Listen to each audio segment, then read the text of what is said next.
Hi guys, my name is Amy Bodkin. I am the special needs consultant here at a Charlotte Mason Plenary, in case you hadn't met me yet. I'm an autistic adult, school psychologist, and I also homeschool both of my kids that are also autistic and have a multitude of learning disabilities and such going on in our home. Today, I'm going to be answering some questions for you about special needs homeschooling. Rachel wasn't able to be here with me today due to a death in the family, so keep her in your thoughts. So before we get started with questions, please go ahead and start typing them now. I'm going to go ahead and answer a couple general questions that I get often about special needs homeschooling. First thing is a lot of times I hear that remote learning hasn't gone well. And this isn't due to necessarily any fault of a particular teacher or a particular district. Some kids just don't learn well on remote. I've got one of those myself. Video just does not work at all. And so a lot of times when people have had that experience, they think, oh, well, homeschooling can't work for me because remote was awful.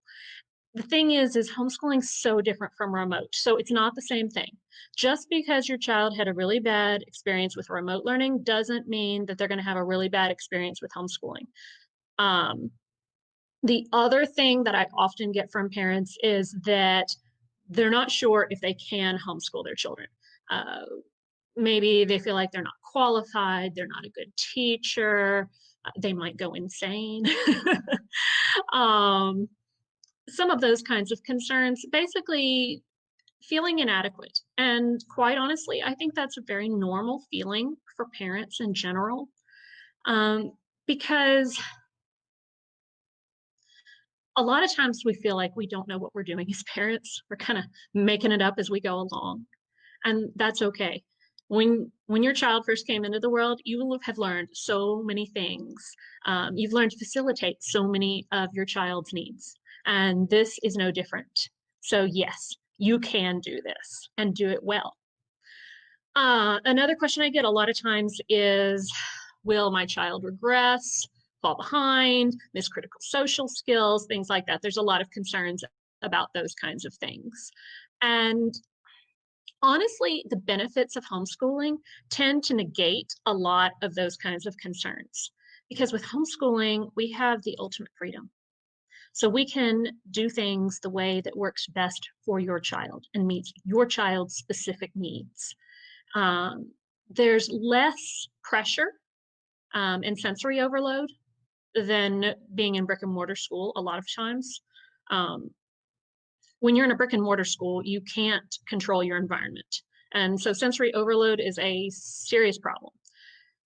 You can also get overloaded by all of the students you're around too. And so that gives you less opportunity to um, just be able to learn because you're using up all of your reserves of brain power and such just to make it through the day.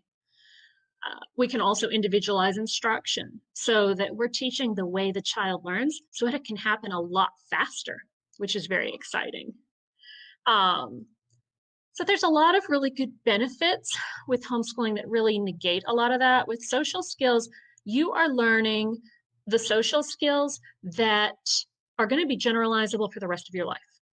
When was the last time that you yourself were in a classroom with other children, all your exact same age? It's probably high school. And so that's not a skill we necessarily keep using over and over again the rest of our lives. Um, so yeah, it's just not. So going to the grocery store, going to the post office, playing at the park with kids of multiple ages, interacting with adults. Those are all social skills that your child's going to use the rest of their lives. So you are getting social skills and you're focusing on the ones that will be important for the rest of your life. As far as individualized instruction goes, we don't have to spend as long instructing because we don't have to worry about teaching to a wide variety of children. We don't have to worry about taking into account group bathroom breaks and group lunch breaks and all those kinds of things. So generally speaking, a lot of homeschoolers spend about 2 hours doing school, which is really wonderful for some of our special needs families because, you know, whether you're a special needs family because you've got some kind of trauma that y'all are coping with, um, grief, challenges that come through special family circumstances like adoption, learning disabilities, developmental asynchronous, never mind. Um, but whether or not you have those kinds of things going on in your home, that gives you freedom to adapt and to deal with those things because you have extra time. And how many of our kids spend so much of their childhood working way harder than any other child? So to be able to give them the opportunity to have more time to play, that's an awesome thing. And we need that time because the brain needs downtime in order for us to strengthen those neural pathways that are weak. It can't keep doing it while you're constantly working. You have to have downtime. So that's a really important thing. And also, childhood is for play. That is the child's work. And so when we work so hard that we don't have that, that's a real disadvantage. So there's a lot of flexibility there. Another question I get a lot of times, feel free to ask questions at this point in time because I will answer them, but I'll need to see them first. Um, Another thing people will ask about is, well, my kid won't work for me. Well, that's okay. We can do that a lot of different ways. There are ways to make that happen where you are not the teacher. You're the facilitator as the homeschool parent. So your job is to put your child in touch with resources that teach your child the way your child learns best. And besides, a lot of times you can also have behavioral issues, and we've had our share of those. And it's a challenge. I'm not going to deny that. But at the end of the day, those problems are going to come home and we're going to have to address them at home too. They're not going to go away from, the child going to school. And not that people are necessarily trying to give their problems away, but a lot of times I think people are hoping that somebody else is going to be able to fix that problem because they're not sure what to do. And I've definitely been because there are times where we've had a behavioral issue come up and I'm like, I'm not sure how to fix this one. But at the end of the day, it's the relationship between the parent and the child and learning to connect with each other and learning to relate to each other in a positive way that allows us to be able to move forward and learn and grow together. It really comes back down to relationship.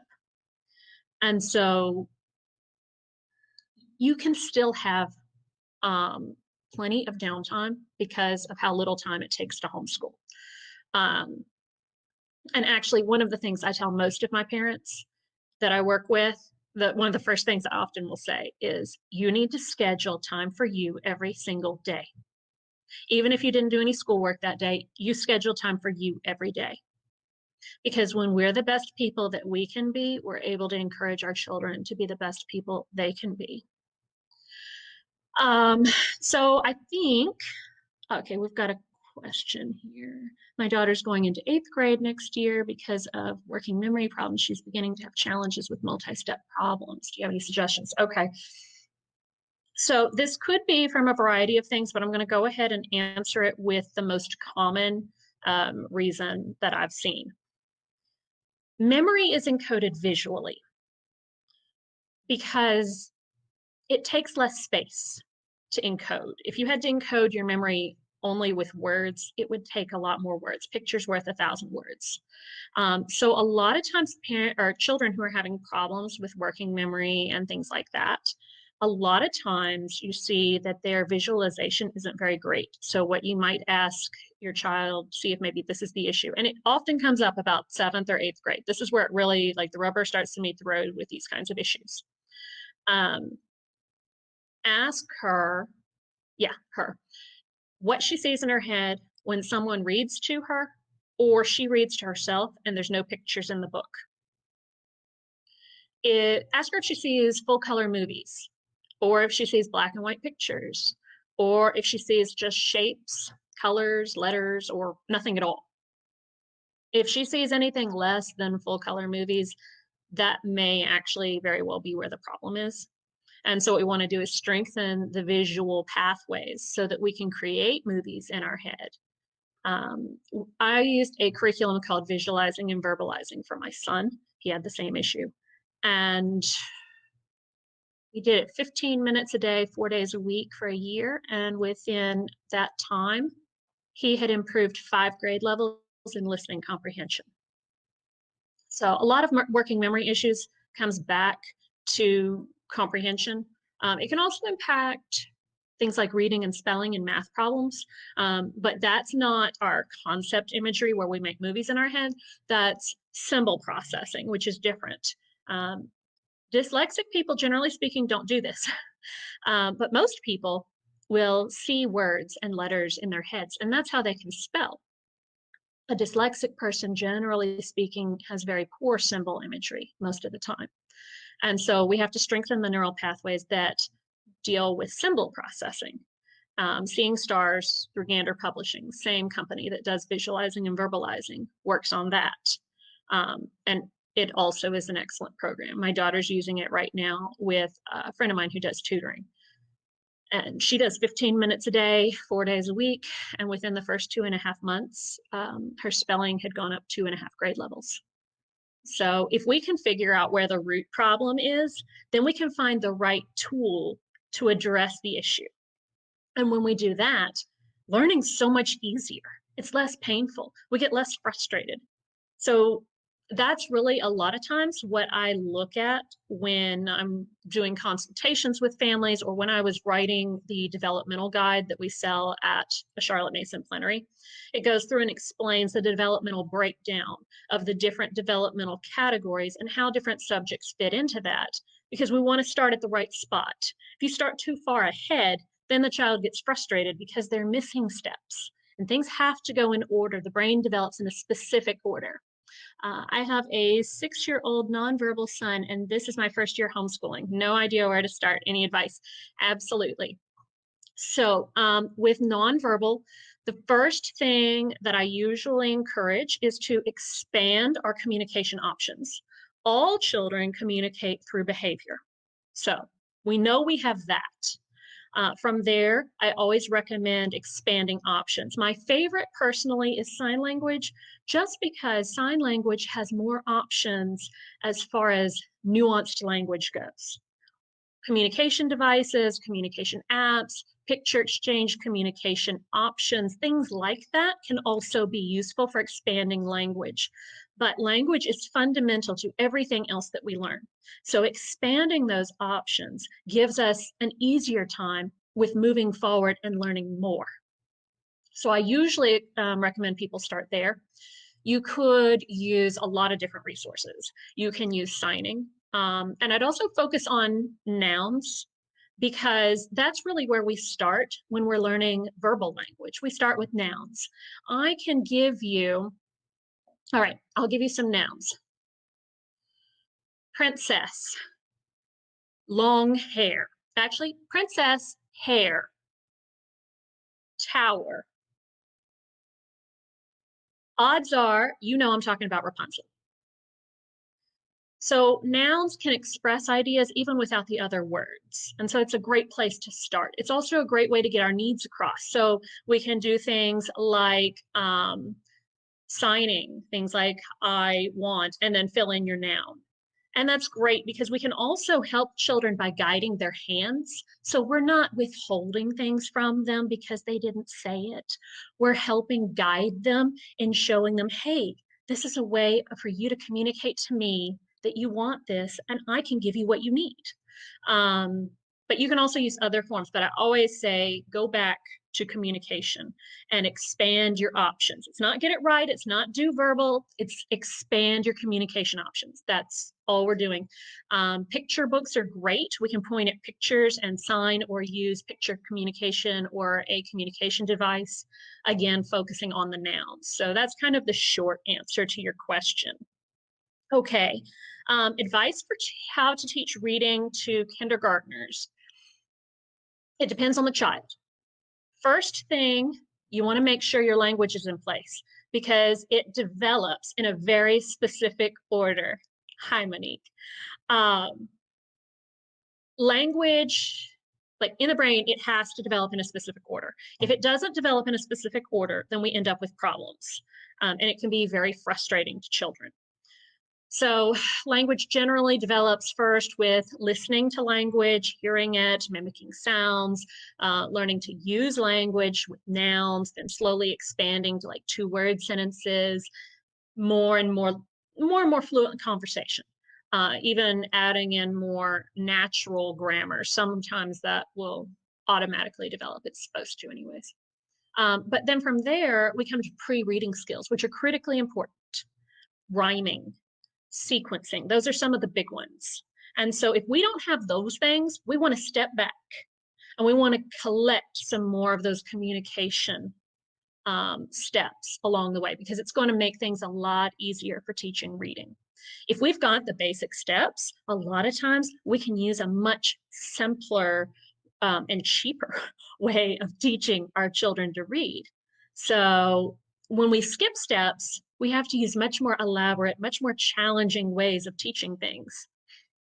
But if we can go ahead and just teach all those basic skills, then we're nice and even. It's like building a house. You don't have a crooked foundation, put up about parts of 3 walls, and then try to put the roof on. It ends up being a bit of a disaster. So when we're teaching all of these more advanced skills, we want to break it down so that we're making sure we collected all the previous steps, and then it's going to be much easier. Hi, Amy. Not sure if this is off topic. What about parents with ADD? This is not off topic. Parents, when I talk about special needs, I always include the entire family. If you've got a parent who's got a chronic health condition, you're a special needs family because you have things that need to be adapted for. If you are a family where the parent has dyslexia or ADD or whatever, then yeah, those are things you need to adjust for. So organization, it kind of depends on the person. What you want to do is work to your strengths. So I'll give you an example in our house because I'm rather ADD myself. One thing that I found helps me is color. So both of my kids are color coded. My daughter is red, my son's blue. She has a red bag for school supplies. He has a blue bag for school supplies. She has a red case for her tablet. He has a blue case for his tablet. We also make use of an assistive device. It's called a goalie, and you can schedule in routines into their day. And that way they know what to do and it gives them reminders. So it kind of outsources all of our executive functioning because sometimes it has a tendency to not work so well. Another favorite thing of mine besides using color, and I'll use color for like different subjects or all kinds of organization stuff. That and then something else. If I remember, I'll come back to it, but my executive functioning just left on that one. What about ODD? Okay, so oppositional defiant disorder. A lot of times when we see stuff like that, it helps to take a step back. A lot of times, behavior is communication. And so when we see ODD or pervasive demand avoidance, yeah, PDA, a lot of times if we can take a step back and remove the expectations, then we can slowly get to a point where we can either give gentle suggestions or even give them a list of things to do that day and make it just one thing. Now, I'm assuming we're talking about difficulties with like getting things done. So I'll address that for that one unless someone says otherwise. Yeah, so you can suggest one thing and make it something they can do. We want them to be successful. So you might say, and make it a category, not something specific, because then it looks like, well, we're telling them what to do. And we want to give them a little bit more freedom, because sometimes removing expectations will bring down stress levels, make people less defensive, and usually we can get a little more done, which is at the end of the day is our goal, okay? We want to get stuff done. We don't care so much, you know, how it gets done as long as it gets done. So you might say, let's say this is a young child that has fine motor challenges. So we might say on our list, fine motor activity. And we could list a bunch of different ideas under that. Play with Legos, color a picture. Um, you could even have a list and then have pictures underneath if you had a smaller child. And then that day, their job is to choose one item to do.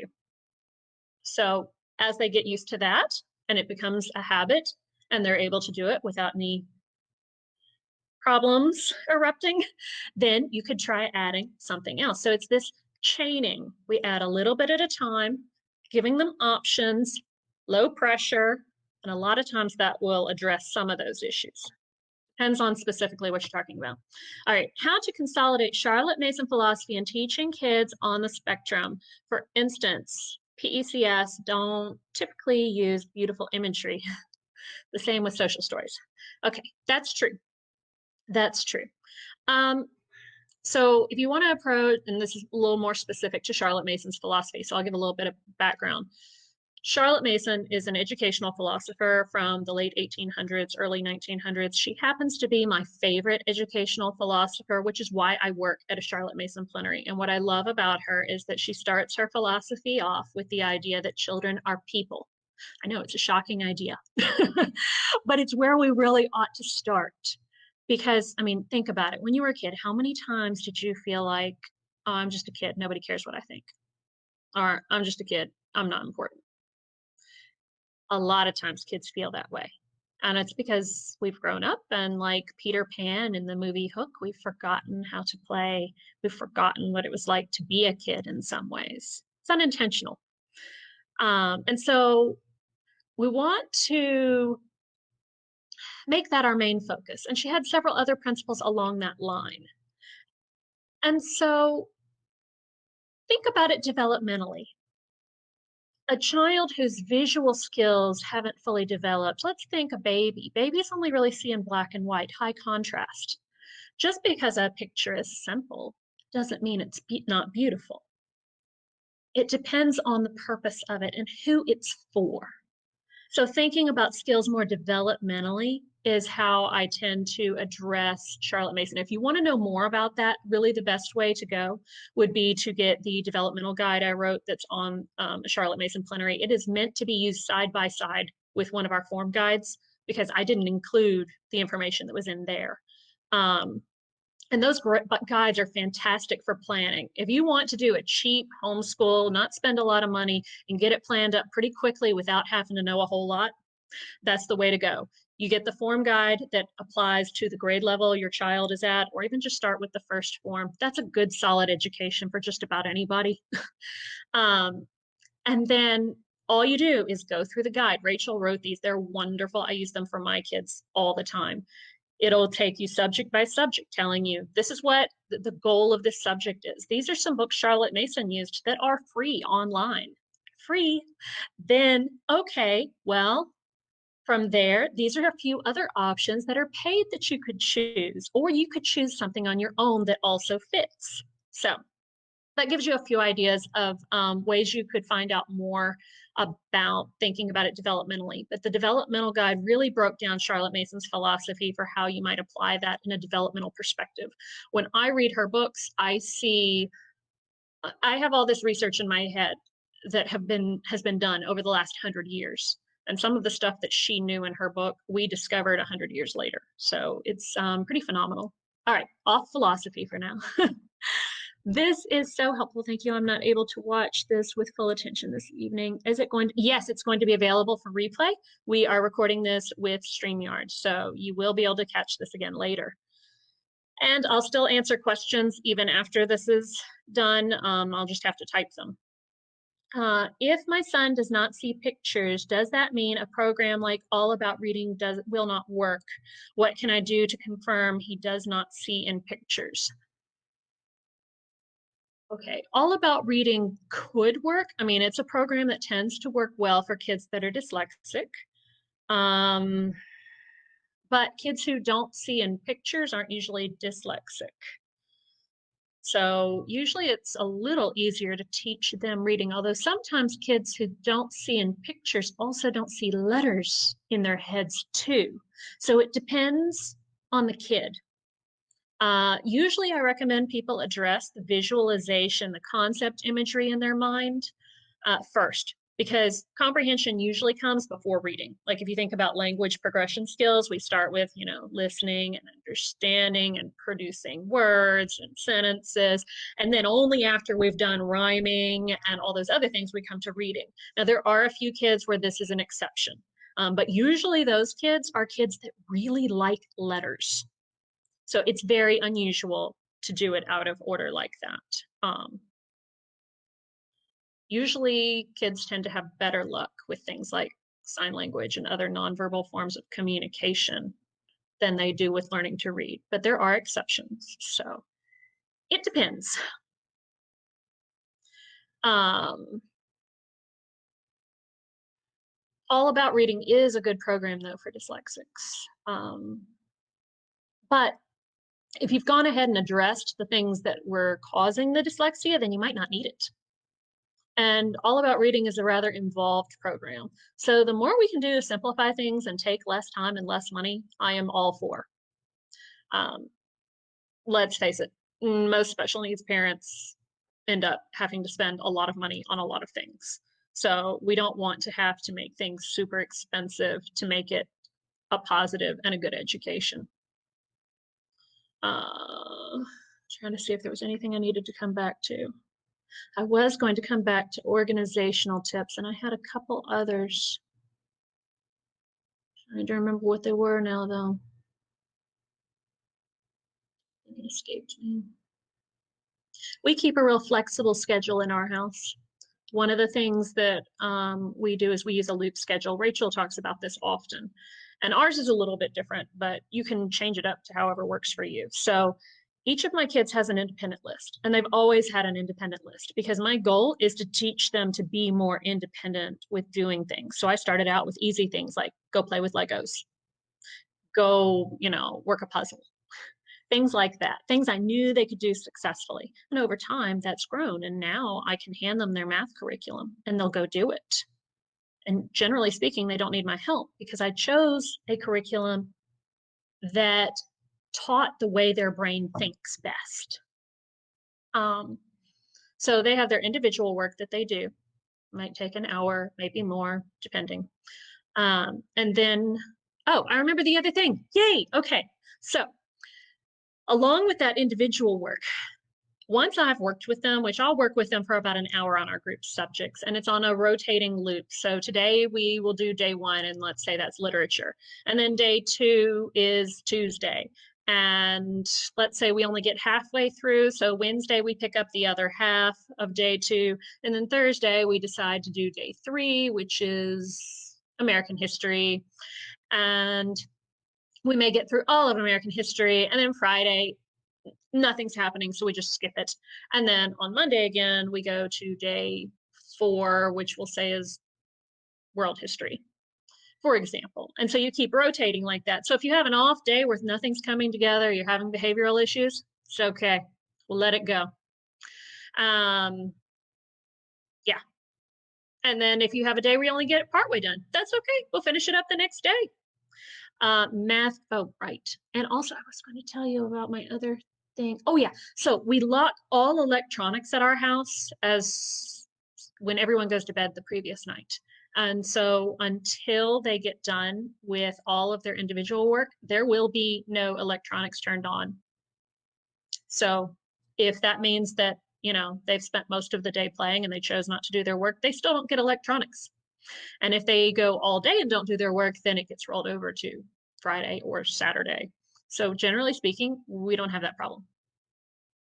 And it also keeps it really easy for the whole ADD and organization stuff, because that way I don't have to stay on them all the time because, again, get distracted.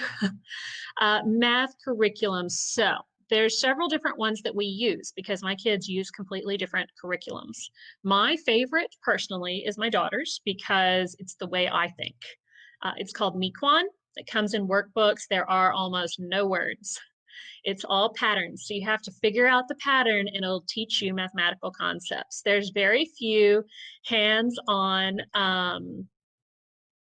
manipulatives because a visual learner doesn't necessarily need a lot of manipulatives. A visual learner is sometimes just a spatial type learner who needs patterns. So you don't have to get the big fancy curriculum with all the manipulatives that you have to keep up with and figure out how to teach. With Mequon, I just hand her the workbook and she figures out the patterns for herself. And if she has a question, she'll come ask me. It's set up perfectly for the way a dyslexic child thinks.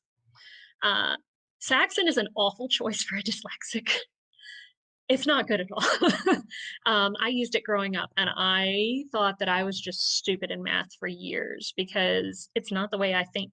Once I got into a class that didn't use Saxon, I did so much better.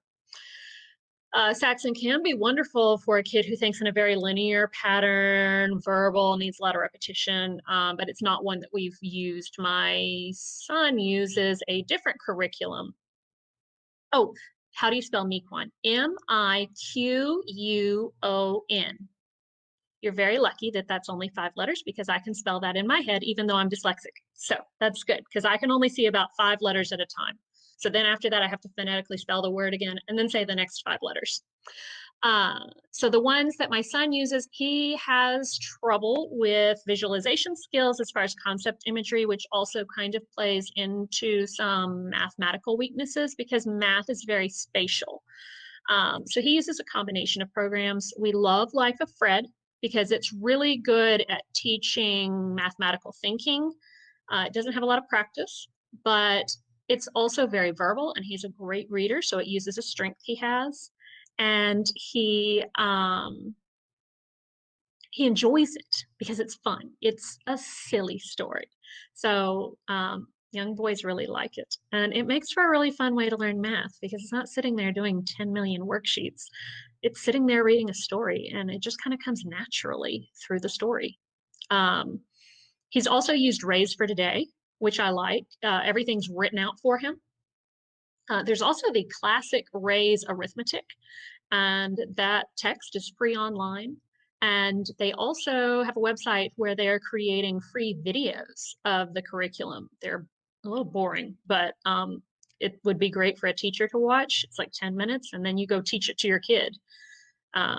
So that could be a good one. We use the newer, updated version and just purchased that one. He doesn't like it as much because it's not as fun, but it's very linear and he can read it to himself and it kind of fills in some of the gaps that he might have in other places. Oh, your autistic and dyslexic child hates Life of Fred. Not surprised. My dyslexic child does not use Life of Fred. She's the one who uses Mequon. So it is a wonderful book. But the thing is lots of curriculums are wonderful.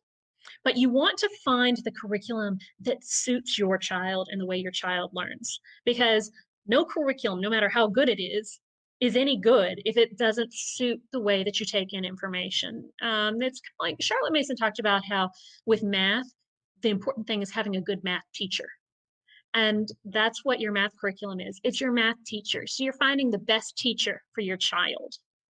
What do you recommend for phonics reading? There's a couple different ways you could go. We did zoophonics for a while. There was these flashcards and they had animals on them and there was Allie the alligator and the letter was made with an alligator, but it looked like the shape of an A.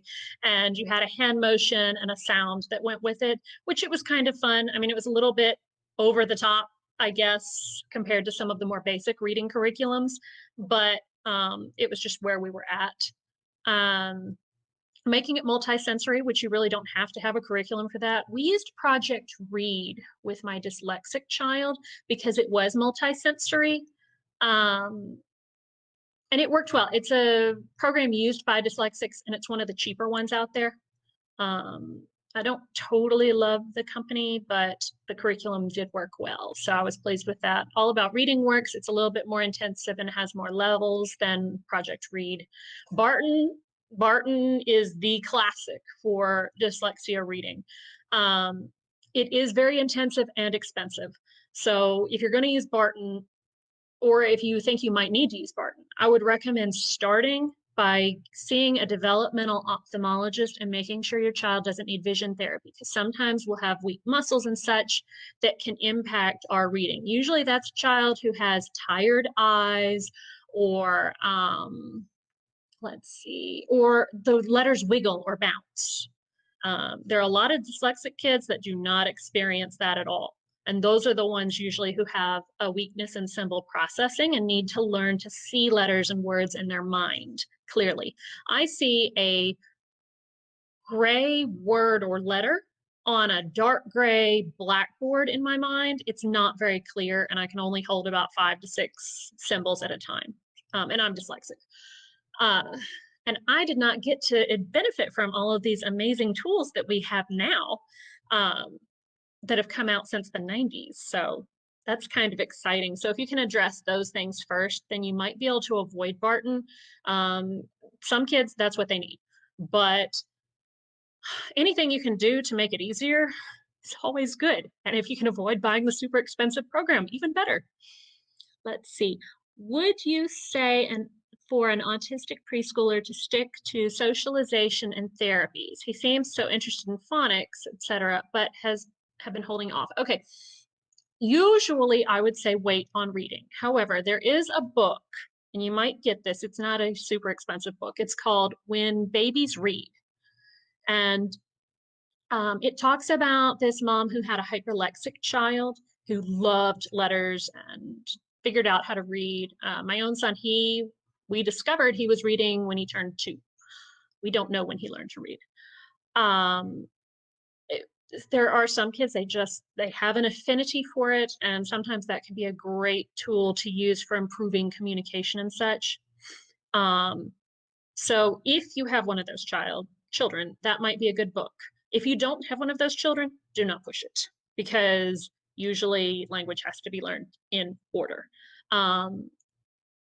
Socialization and therapies. I'm going to say yes, but with a really big caveat. It's not so much the socialization and therapies, it's the play. I mean, really, that's what people will try to do in therapies, is try to make it play. So with a lot of kids where their language is delayed and they're not ready to learn to read, yes, Mary Knight, you need to read When Babies Read, and you should definitely focus on reading. It would be a great way of increasing communication skills.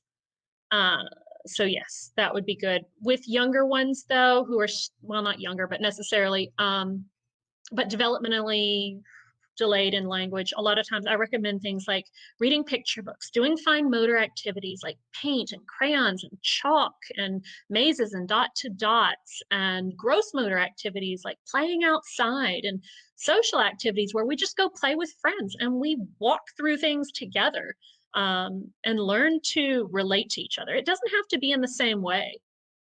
Just because one person relates in one way doesn't mean that you can't do things differently.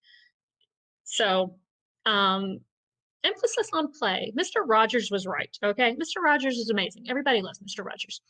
But he said that play is the children's work, and it really is. All these therapies and socialization stuff, it all comes back to play. So that's really the point. Focusing our play in areas that help us grow as people. That's what it comes down to. Let's see. We were on...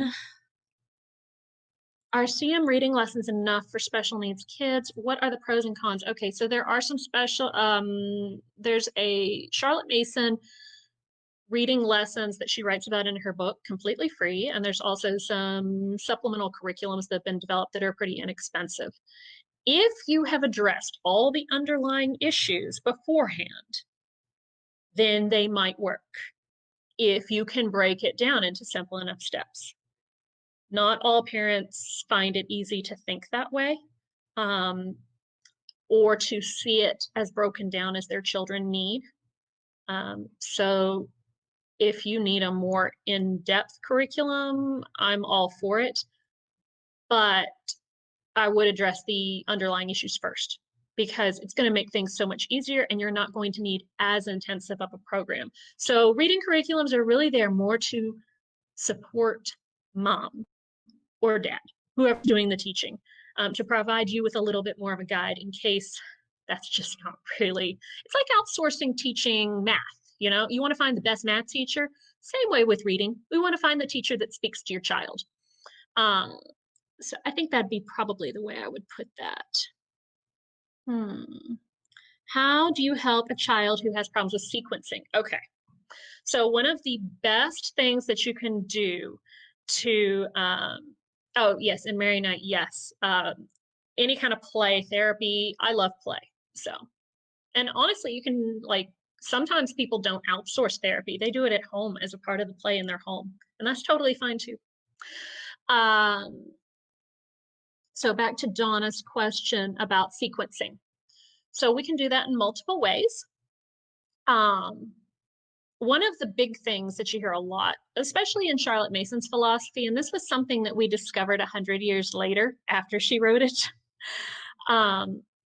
that narration is a really huge tool in helping us with sequencing.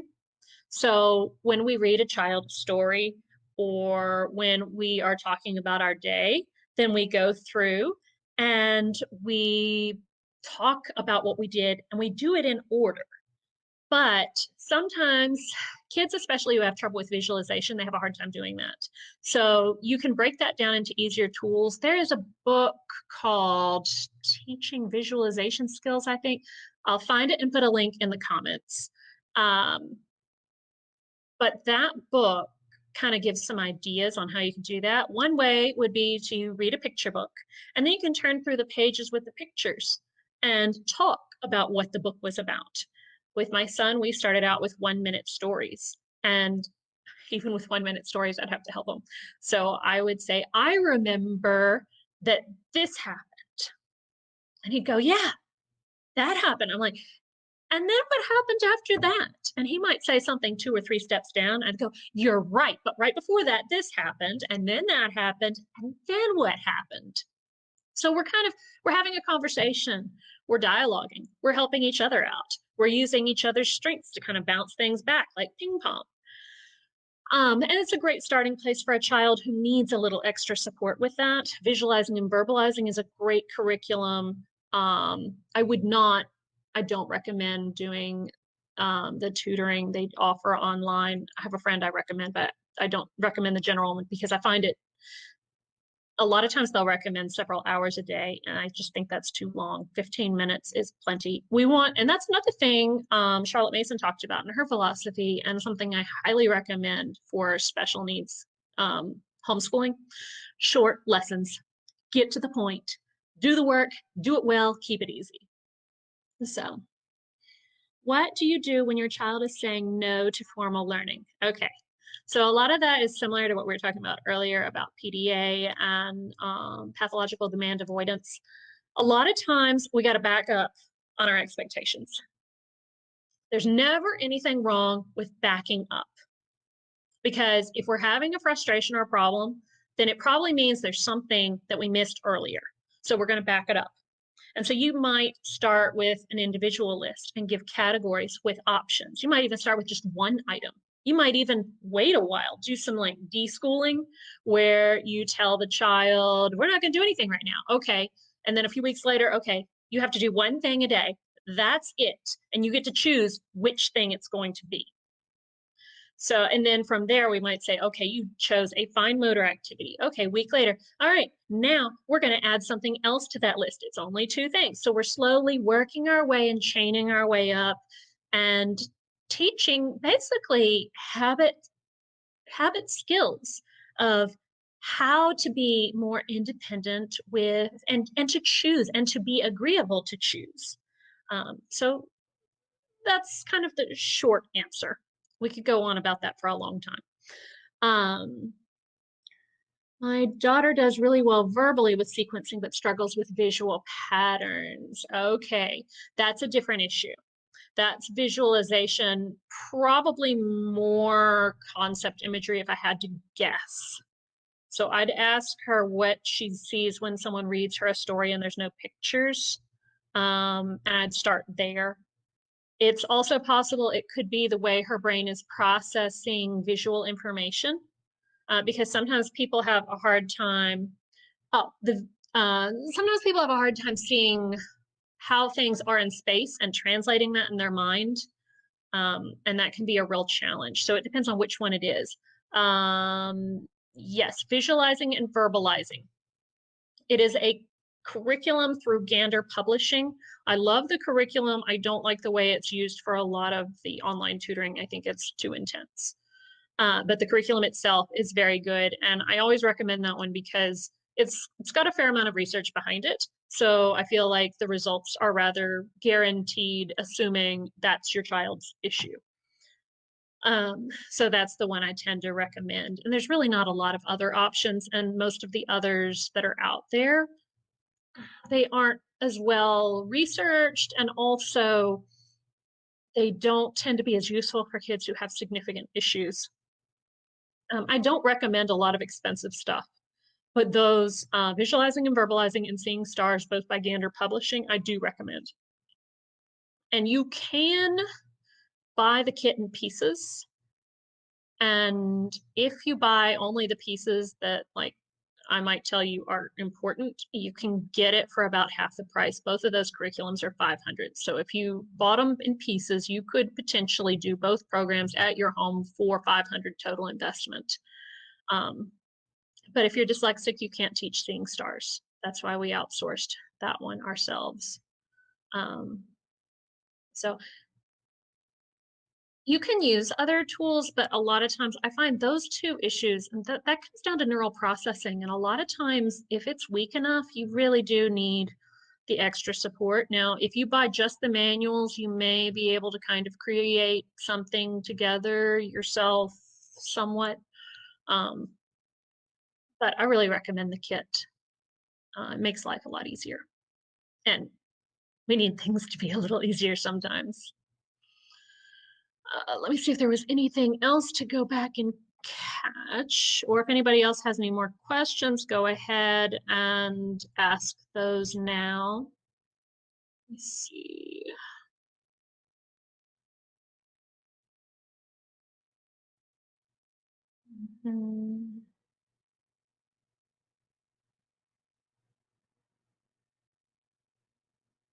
Okay, do these programs work for middle schoolers? Yes, they will actually work for adults. There are adults who use them. It works at the neural processing level. So if you used Seeing Stars, it doesn't teach you to read. It teaches you to see letters and words in your head. So it would be used along either with a reading curriculum or after a reading curriculum, or maybe before a reading curriculum. Kind of depends. Probably going to want to do them either at the same time, or do some Seeing Stars and then a reading curriculum and come back and do more Seeing Stars. Visualizing and verbalizing is great for kids who are having comprehension issues. And both of those are through Gander Publishing. So same company, and they work for middle schoolers, adults, high schoolers, elementary kids. And those are the only two expensive programs I recommend. Some of the other things I tend to recommend are, as far as language development, Signing Time is a great resource for learning sign language. Would you recommend a developmental optometrist to address problems with concept imagery? Probably not, because it doesn't really address concept imagery. That's what you see in your mind's eye. It's not what you're seeing with your eyes. A developmental ophthalmologist is a fantastic choice if you have a kid who's having troubles reading, and especially if the letters bounce around or wiggle, things like that, or your eyes get tired a lot. Let's see, there's also something else.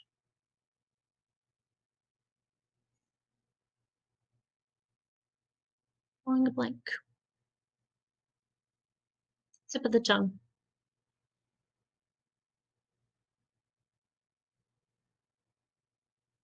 Nope, it's gone. Okay, so I'll just move on back unless it reminds me or someone else has another question.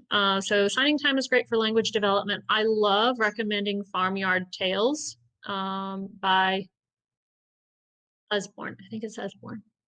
Or is it Usborne? I always forget. Anyways, it's a fantastic book for teaching language because it's got 2 levels of text. There's a duck to find on each page, and there's lots of nouns to point to and talk about. So, is there a good way to teach the Bible to preschoolers and on the spectrum? Yes. And I do have a couple things to say about religious instruction, and this applies across the board to any religious perspective you might have, persuasion, whatever. Um, and Charlotte Mason talked a little bit about this in her philosophy, and I thought it was excellent. I found the same thing to be true with my kids.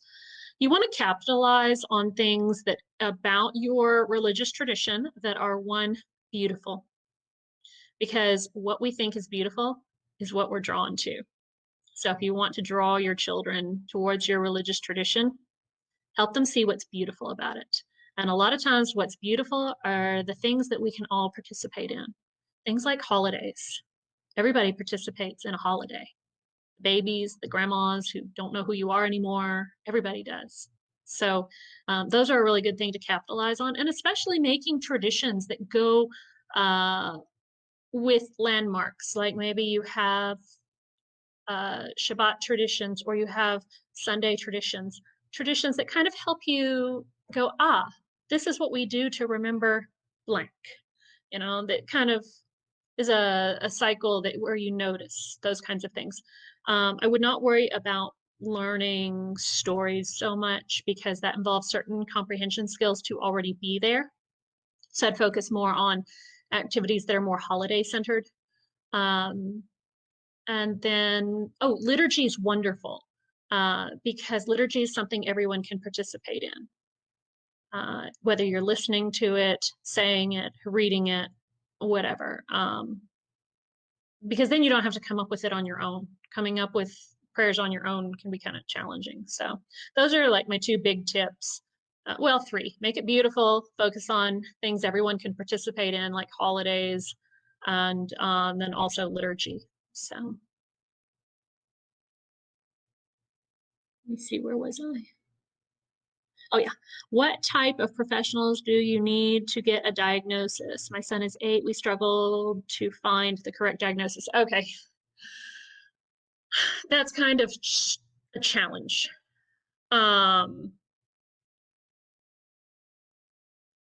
Psychological diagnoses, psychology in general is a bit of a soft science, meaning there's a little bit of room for arguing different perspectives. So it depends. Also, it's not so much important to have the correct diagnosis as to use the correct tools. Now, sometimes the correct diagnosis or a diagnosis can get you access to those tools easier. Um,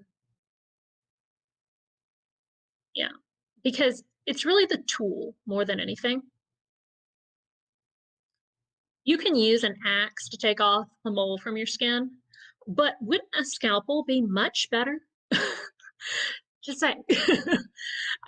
So what you want to do is find the scalpel, and diagnosis doesn't always lead to the correct tool, because just because you have a diagnosis doesn't mean that you automatically know what the right tool is, because so many kids within a diagnostic category can be so different. It might get you near the right ballpark, maybe, but both of my kids are autistic, but they have completely different learning challenges and they use completely different curriculums for a lot of things. So it's more the tool than the diagnosis. I do special needs consults where I do include some testing. And a lot of times I will help parents figure out what the right tools are. I don't diagnose. It keeps my costs low because I like to pass on savings to my parents. I have been known to write reports with my opinion that they can take to somebody else for an extra fee, because that's like a 10-page report. Uh, let's see, where are we? Can you make a list of all the resources you've mentioned in this video? I will put links to the ones that I am sure I remember that I mentioned. Definitely like visualizing and verbalizing in some of those. And if I miss one, let me know and I'll put the link. Do you recommend any art curriculum for a child who loves to draw? That's going to depend on your child. I have one kiddo who loves to draw, and she was late in her language. So every morning she'd get up and want breakfast and couldn't remember the words. So she'd draw me a picture of what she wanted for breakfast. But that child also has very strong feelings about what her style is and does not want anyone teaching her to draw because it will mess up her style, which I think is fine. I encourage it to a degree. I do occasionally purchase her a book or something, either about something she's interested in or a particular skill that I think might be useful to her. There are some wonderful kits and art packages out there online. I've looked at some of them. They are not good for a child who has fine motor delays. Art tends to be very frustrating for those kinds of kids. Uh, you'd need to do something like Ed Eberly's thumbprint or shape, where you cut out construction shapes and glue them, things like that. Um, but drawing, like there's just so many things. And it's not so much that you want to teach skills.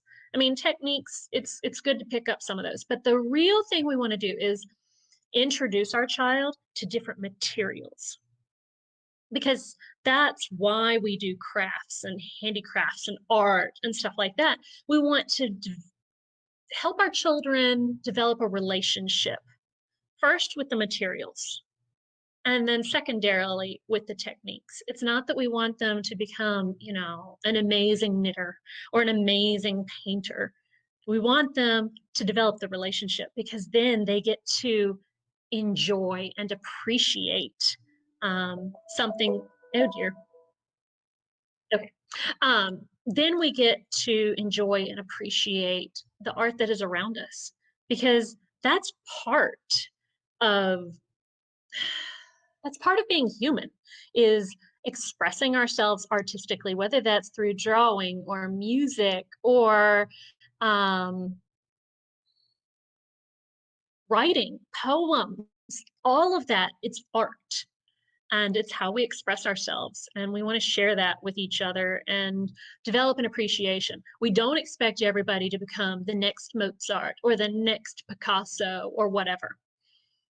But by participating in those things and gaining familiarity and relationship, we have the opportunity to be able to appreciate the beauty that's around us. And really, isn't that what we want most for our children anyways? Charlotte Mason put it as, we want to set our children's feet in a large room.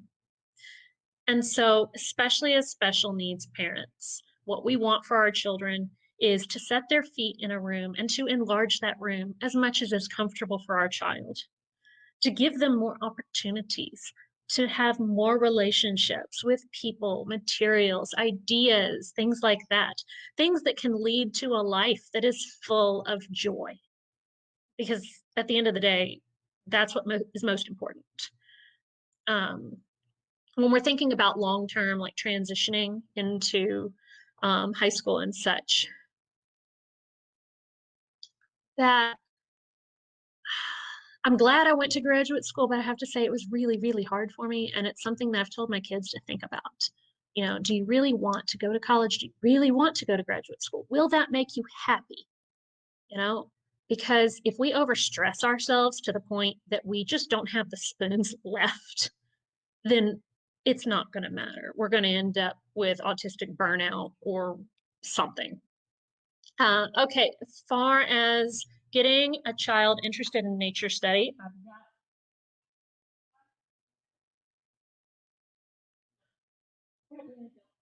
I don't see it.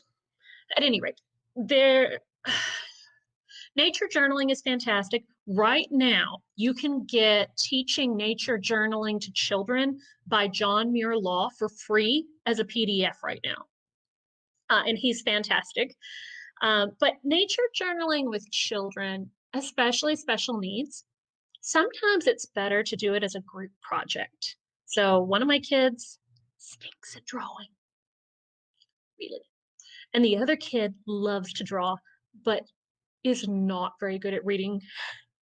And so we've used their skills together to kind of create like almost like a scrapbook page of something that we saw.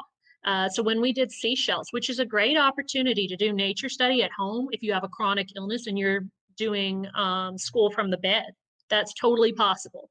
So we pick a different seashell, learn about the seashell and the snail that created the seashell or came from the snail, however you want to look at it.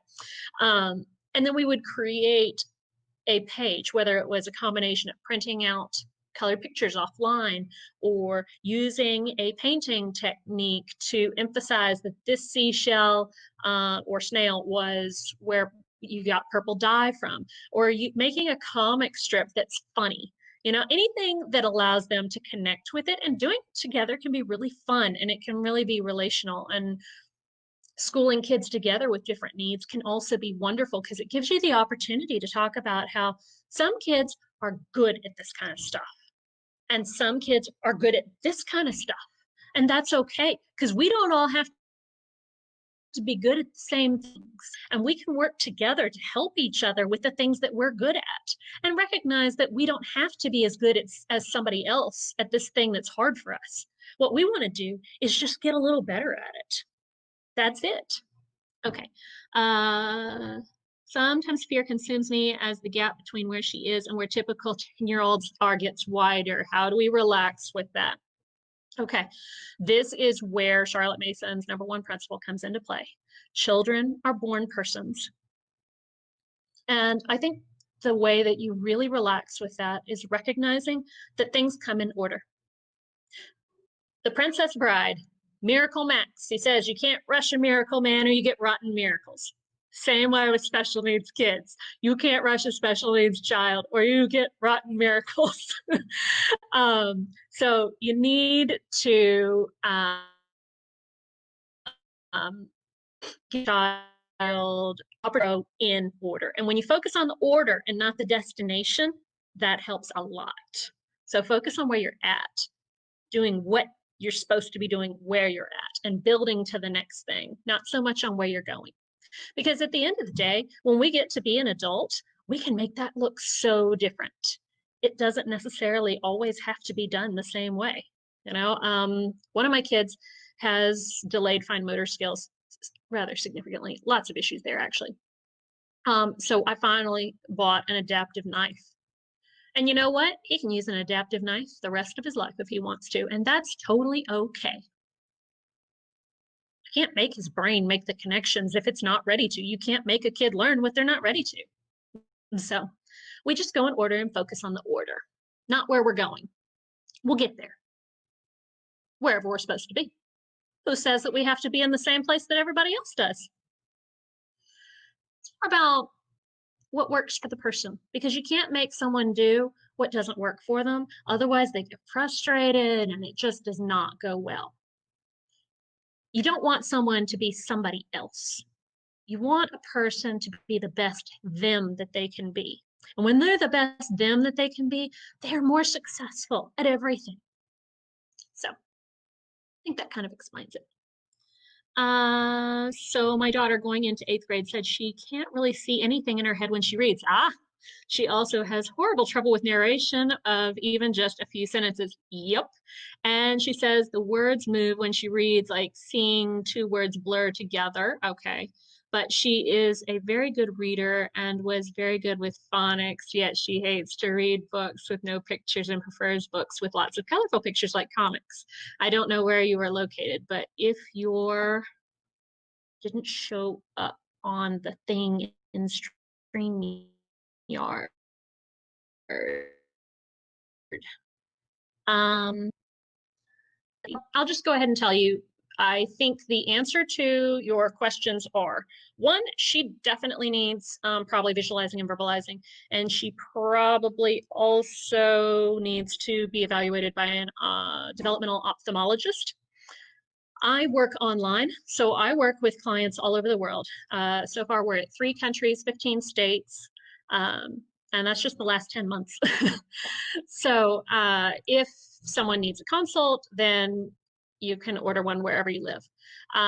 If you want to try and do it yourself, That's totally fine. That's why I wrote the developmental guide, and we sell it on our website at cmplenary.com.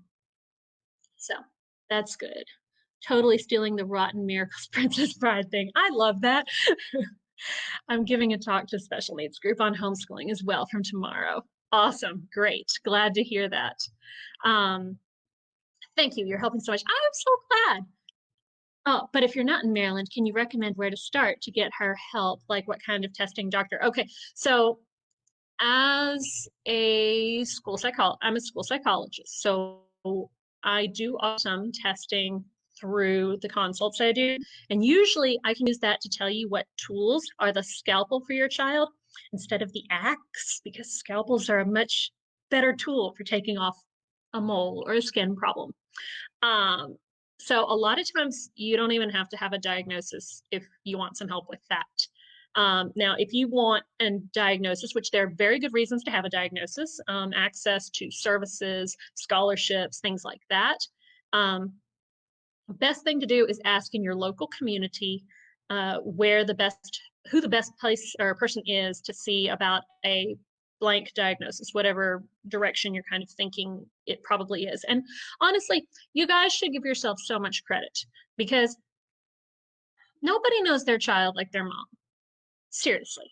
Um, I saw an immunologist one time and he told me, he said, if mom thinks there's a problem, then we look until we find it because moms know their kids. Okay. Cut yourself some credit there. Okay. Because you guys, what was it? Oh, yeah. Charlotte Mason. She said that she is convinced that when moms are certain that miracles are demanded of them, then they produce those miracles. And it is so true. Think about your own kids. Think about the major milestones that they have made. Don't worry about the ones you haven't done. Focus on the ones that you have made. And then realize that, yeah, you are working miracles. Let's see. Bonnie, I live in Northern Virginia. Send me a PM if you need recommendations for developmental. Wonderful. See, great community here. There's also a website where you can just type in where you're at and it'll tell you the developmental ophthalmologist in your area. I'll try to remember to link that in the comments. Psychologist, though, it really depends. Like, it's helpful to get a personal recommendation because, especially if you have a girl and you think it's an autism diagnosis, because not everybody is totally aware of how autism looks in a girl. So we sometimes look a little bit different from our male counterparts. Um, what do you think about Matthew C? Matthew C is a wonderful curriculum for a child who needs a mastery-based approach. It's not the only curriculum that can be good for a mastery-based approach, but it is a good one. It uses a little bit more manipulative, multisensory, and video options than something like Mequon, which is pretty basic. But Matthew C is an excellent choice. So. I'm just in tears. Thank you. Aw, I have lots of testing results, but I really feel they didn't give me anywhere to go or tell me what to do to help her. Okay, Bonnie, sign up for a consult or buy the developmental guide. I tried to put as much as I could in that developmental guide. Like I crammed as much as I possibly could in there, and it still ended up being 100 pages. So, but I think I'm getting ready to close the live down. Probably. Let me make sure I tell Rachel that because she's the one in charge of all the electronics, even though she's not here.